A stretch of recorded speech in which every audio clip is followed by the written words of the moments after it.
There are difficult conversations centered around race taking place across the country right now. One big question, how can we as a nation address racism at its core? Chris Conte shares his conversation with a man who has spent decades changing the minds of KKK members.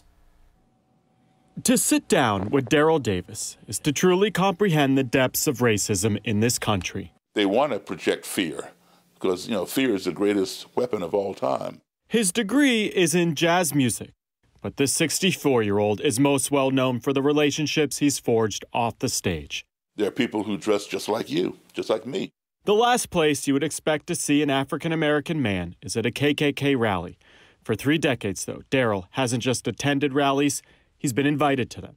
If you have cancer in the bone, you can't rub a topical cream on top, or put a Band-Aid on it. You got to drill down to the bone and put that chemo or radiation in the source, right? And that's what we have to do with racism? Exactly. Go to the source, which is ignorance, because it's not inherited. It's a learned behavior. So how does he do it? He listens, something he says we all need to do more of right now.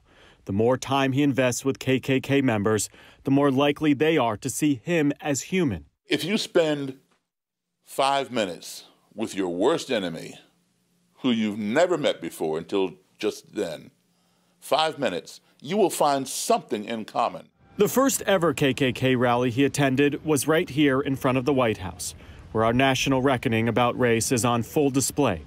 And for Daryl, there's a notable difference right now. We have never had this many white people join in our cause. This is a major change.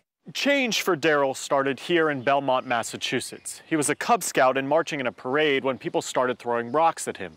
Daryl's parents later explained it was because of the color of his skin. Now, 50 years later, he not only attends KKK rallies, he's helped 200 members leave the Klan. I brought a few garments and flags today. And when they do it, Daryl often gets their robes. Not being afraid of this cloth, he says, takes away its power. I did not convert anybody. I didn't even convert one. But I am the impetus for over 200 to convert themselves.